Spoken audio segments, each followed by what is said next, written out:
Kalau kita berbicara dalam dunia hewan, mamalia sering kali dikenal sebagai hewan yang paling bisa dekat dengan manusia. Mamalia adalah jenis hewan yang lembut dan suka diemong. Beberapa bukti kedekatan manusia dengan mamalia adalah mempercayai mereka untuk membantu pekerjaan-pekerjaan manusia. Seperti sebagai penjaga, pendamping di rumah, dan membantu pekerjaan di ladang. Dan bahkan sudah bukan menjadi hal yang mengagetkan, pada saat tidur, anak-anak memeluk boneka-boneka binatang mamalia. Namun perlu diketahui juga, bahwa beberapa mamalia itu bisa membunuh. Walaupun, pada kenyataannya, sebagian besar dari sekitar 5.000 mamalia di dunia ini, ukurannya lebih kecil dari manusia. Mereka cenderung tidak akan menyerang manusia. Justru mereka akan melarikan diri, dan bersembunyi, jika bertemu dengan manusia. Di satu sisi lainnya, hewan-hewan seperti singa, harimau, beruang, dan beberapa lainnya, dikenal sebagai hewan yang ganas dan buas. Terutama pada saat mereka kelaparan atau terpancing. Banyak sekali disebutkan dalam cerita dongeng anak-anak. Mamalia diidentikan dengan hewan yang mau dan mampu untuk melakukan kekerasan. Namun kemudian muncul pertanyaan baru. Apakah hewan mamalia yang dijinakkan juga bisa melakukan sesuatu yang mematikan? Jawabannya mungkin akan mengejutkan kamu semua. Berikut adalah 9 daftar hewan yang setiap saat bisa mengganas dan mematikan. Nomor 9, posisi paling buncit, diduduki oleh anjing. Anjing adalah hewan yang berevolusi dari serigala abu-abu, menjadi lebih dari 400 ras yang berbeda-beda. Sudah lebih dari 12.000 tahun, manusia hidup berdampingan dengan anjing. Anjing bisa berlaku sebagai teman setia, pelindung, teman berburu, objek pemujaan, dan bahkan juga sebagai objek cemoohan. Setiap belahan dunia mengapresiasi anjing dengan cara yang berbeda-beda. Masyarakat Barat, Amerika Serikat, dan Eropa menganggap anjing sebagai simbol kesetiaan, persahabatan, perlindungan, dan kasih sayang. Bahkan di negara-negara Barat, perawatan anjing dan pemberian makan anjing telah menjadi industri bisnis yang bernilai miliaran dolar. Di sini terbukti bahwa manusia mempunyai hubungan yang sangat erat dengan anjing. Di Amerika Serikat dan Eropa, anjing sangat dikagumi dan dilindungi. Kondisi menjadi berbeda jika kita melihat keberadaan anjing di negara-negara berkembang, seperti di banyak wilayah yang ada di Asia. Di beberapa wilayah dunia tertentu, anjing difungsikan sebagai penjaga, binatang beban, bahkan ada yang menjadikannya sebagai bahan makanan. Berbeda lagi di Mesir kuno. Pada zaman Fir'aun, anjing dianggap suci. Siapa yang menyangka bahwa kemudian muncul kasus-kasus serangan anjing kepada manusia? Antara tahun 1982 dan 2013, ada sekitar 466 kasus di Kanada dan Amerika Serikat, di mana anjing membunuh manusia. Masih dalam rentang waktu dan wilayah yang sama, ada lebih dari 4.100 serangan anjing yang mengakibatkan lebih dari 2.400 kasus cacat. Posisi ke-8 diduduki oleh singa.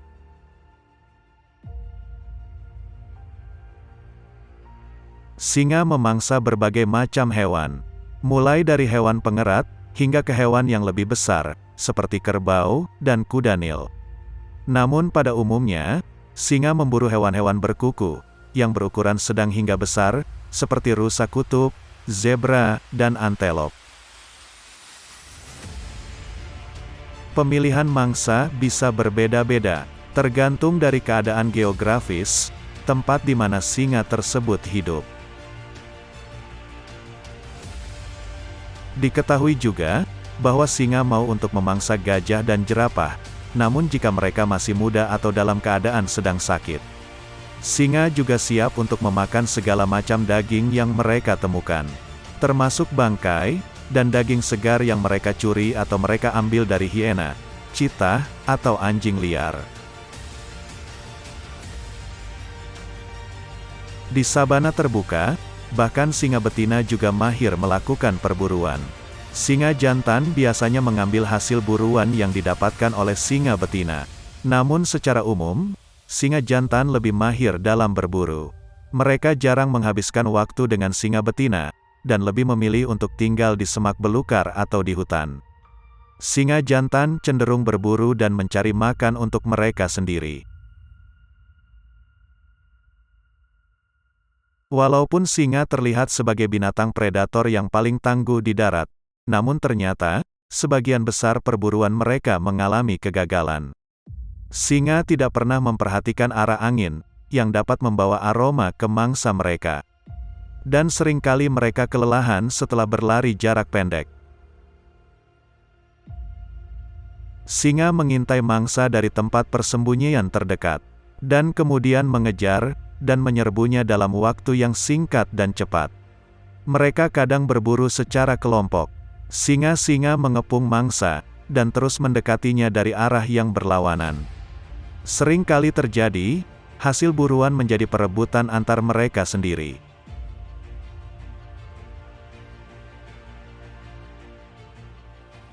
Tidak setiap hari singa melakukan perburuan. Bisa saja singa beristirahat selama seminggu, sebelum mereka melakukan perburuan lagi. Dan setiap kali melakukan perburuan, singa hanya membutuhkan waktu sekitar 2-3 jam saja setiap harinya. Fakta menyebutkan, bahwa di antara tahun 1990 dan 2005, ada 871 orang diserang oleh singa di Tanzania. Dan jauh sebelumnya lagi, antara tahun 1932 dan 1947, ada sekitar 1.500 orang dibunuh oleh singa agresif di dekat kota Njombe di Tanzania. Salah satu kasus yang paling mengerikan terjadi di Kenya, pada tahun 1898. Dua singa membunuh puluhan pekerja kereta api, sebelum akhirnya singa-singa itu ditembak mati. Posisi nomor 7, diduduki oleh beruang. Kalau sekilas kita melihat penampilan beruang tampak kaku, namun pada kenyataannya, hewan ini bisa bergerak sangat cepat. Bahkan dalam keadaan di sekitarnya banyak penghalang. Beruang melakukan perburuan dengan mengandalkan indera penciumannya. Beberapa di antara mereka adalah pemanjat yang kuat. Dan khususnya untuk beruang kutub, mereka adalah perenang yang kuat. Beruang tidak berkomunikasi dengan suara. Mereka biasanya cenderung pendiam. Beruang akan menggeram pada saat makan, saat mereka ditantang beruang lain atau manusia, dan saat mereka bersaing untuk mendapatkan pasangan. Beruang adalah binatang omnivora, hanya beruang kutub saja yang karnivora, dan panda raksasa yang vegetarian. Mereka akan memakan hewan-hewan kecil seperti semut, lebah, atau belatung. Dan mereka akan memakan juga biji pohon, akar, dan kacang-kacangan. Pada saat perburuan, beruang biasanya akan memilih tikus, ikan, rusa, babi, dan anjing laut sebagai mangsanya. Beberapa beruang menyukai madu, oleh karenanya, mereka dijuluki sebagai beruang madu. Jika beruang ditangkap saat masih muda, mereka masih dapat dijinakkan dengan mudah. Mereka ini yang kemudian digunakan sebagai hewan-hewan sirkus. Saat manusia melihat beruang bisa jinak di sirkus, mereka menganggap bahwa beruang adalah hewan yang tidak berbahaya.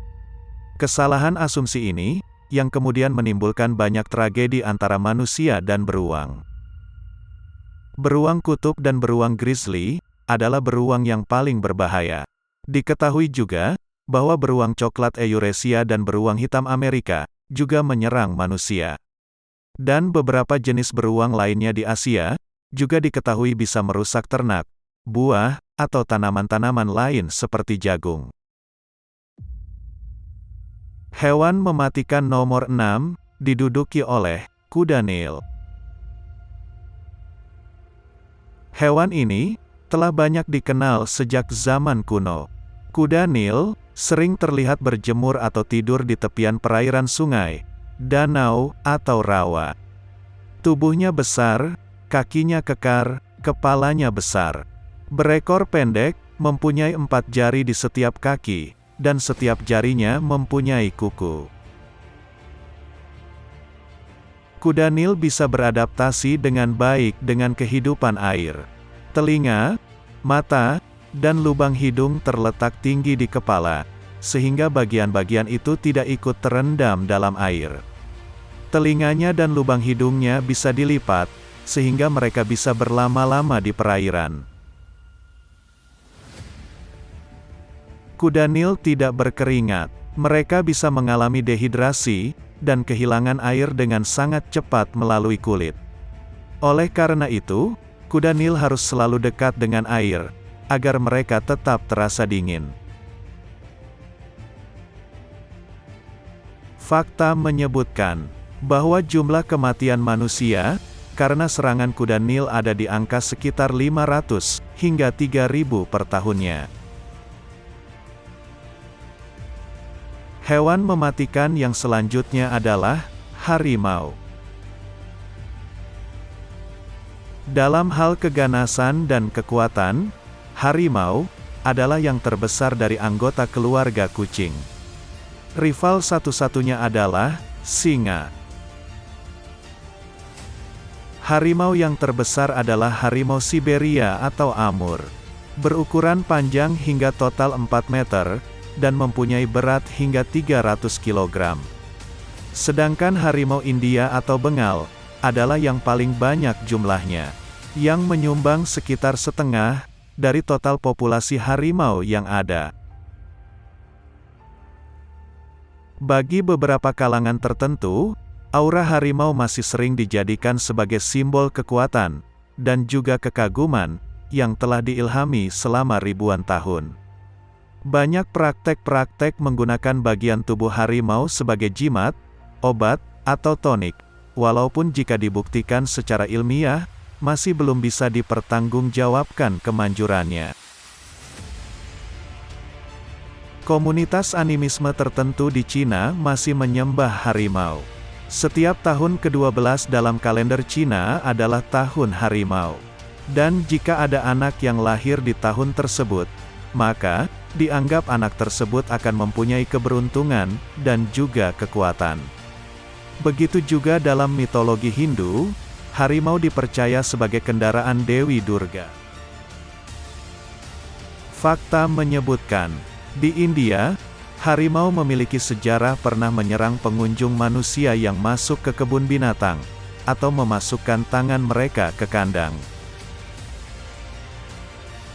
Harimau juga diketahui bisa menyerang manusia di alam liar, terutama di daerah Sundarbans, yaitu di kawasan hutan dan rawa yang berada di perbatasan antara India dan Bangladesh. Menurut beberapa catatan, harimau di Sundarbans telah membunuh manusia, dengan jumlah antara 50 sampai dengan 250 orang per tahunnya. Hewan selanjutnya yang ternyata juga mematikan adalah kuda. Hubungan antara kuda dan manusia bisa dikatakan sangatlah unik. Kuda adalah teman, sekaligus mitra bagi manusia.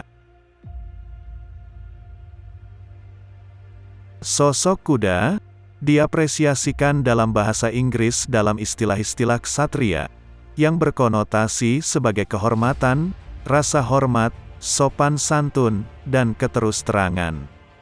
Simbol-simbol tentang kuda telah diapresiasikan sudah sejak zaman kuno. Tempatnya berada di sisi tuannya, di kuburan raja-raja Firaun. Mitologi Yunani juga mengapresiasi kuda kurang lebih sama. Kuda digambarkan sebagai satu kesatuan dengan penunggangnya. Bahkan dewa dan pahlawan juga digambarkan berada di atas kuda yang terlatih. Walaupun kuda selalu mendapatkan junjungan yang tinggi, tapi fakta menyebutkan bahwasannya kuda membunuh sekitar 100 orang di Amerika Serikat setiap tahunnya. Kematian mayoritas terjadi karena kecelakaan dalam berkuda, dan kegiatan lainnya terkait berkuda. Hewan mematikan nomor 3 adalah rusa. Rusa adalah hewan yang mempunyai 2 kuku besar dan 2 kecil di setiap kakinya. Sebagian besar spesies rusa jantan mempunyai tanduk. Dan hanya 1 spesies rusa betina saja yang bertanduk. Rusa kutub, yang juga dikenal dengan karibu, adalah rusa yang telah dijinakkan. Beberapa spesies rusa rawa dan pulau terancam punah. Namun sebagian besar spesies kontinental masih bisa terus berkembang, di bawah perlindungan dan pengelolaan yang baik. Rusa, ketika mereka diberikan perlindungan, mereka akan memberikan timbal balik yang setimpal, dengan membantu manusia di bidang pertanian, kehutanan, dan urbanisasi. Sudah menjadi hal yang lumrah, jika kita bisa menemui rusa di taman kota dan pinggiran kota. Namun di sisi lain, kadang rusa menjadi penyebab utama terjadinya kecelakaan mobil di jalan. Menurut salah satu penyedia asuransi besar di Amerika, mereka menyebutkan bahwa ada ratusan ribu kasus kecelakaan mobil, yang disebabkan karena adanya rusa di jalanan. Kondisi ini menimbulkan kerusakan mobil dan truk senilai jutaan dolar, dan memunculkan angka sekitar 200 kasus kematian setiap tahunnya.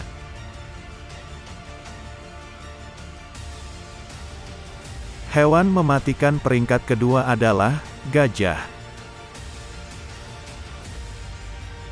Gajah adalah hewan darat terbesar yang masih bisa kita lihat keberadaannya sampai saat ini. Mereka paling banyak ditemukan di sabana, padang rumput, dan hutan. Di dalam hutan, mereka menempati berbagai habitat seperti gurun, rawa, dan dataran tinggi di daerah tropis dan subtropis Afrika dan Asia.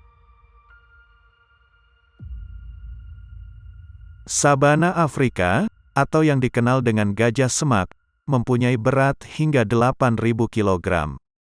Dan jika berdiri, mereka bisa mempunyai tinggi antara 3 hingga 4 meter sampai ke bahunya. Jenis lain, yang masih bisa juga ditemui adalah gajah hutan Afrika yang hidup di hutan hujan. Ukurannya lebih kecil bila dibandingkan dengan gajah sabana. Selama berabad-abad, gajah di Asia masih sering dijadikan simbol upacara agama atau kepercayaan tertentu. Pada awal abad ke-21, Thailand dan Myanmar masing-masing mempunyai sekitar 5.000 gajah penangkaran, yang difungsikan sebagai peran tradisional, sekaligus juga bercampur dengan penggunaan yang lebih modern, yaitu sebagai atraksi wisata. Fakta menyebutkan, kematian manusia yang diakibatkan oleh gajah adalah berkisar antara angka 100 hingga 500 setiap tahunnya. Diketahui juga bahwa gajah pernah menyerang desa atau lahan pertanian di Asia Selatan. Gajah terkadang akan menanduk, atau menginjak manusia yang menghalanginya. Posisi hewan mematikan nomor wahid, diduduki oleh manusia. Pada dasarnya, manusia adalah primata yang secara anatomis serupa, dan berkerabat dekat dengan kera besar lainnya. Yang membedakan di antara kera besar adalah otak yang lebih berkembang dan kapasitasnya untuk mengartikulasikan ucapan dan penalaran abstrak.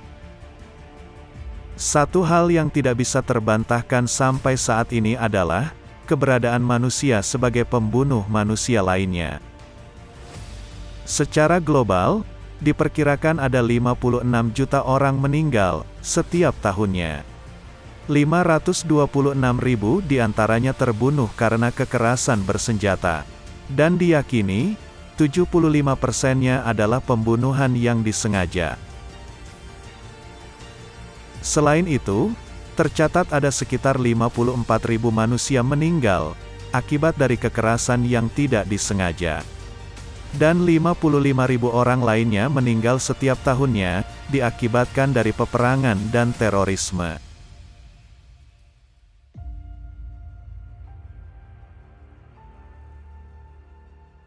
Itulah tadi, daftar hewan-hewan yang ternyata sangat bisa mematikan bagi manusia. Siapa yang menyangka, bahkan ada beberapa di antaranya tergolong sebagai hewan yang sangat setia kepada manusia. Tetap berhati-hati, tetap berkelakuan baik terhadap makhluk hidup lainnya, walaupun mereka adalah hewan. Jika kita berbuat baik, maka kebaikan juga yang akan kembali kepada kita.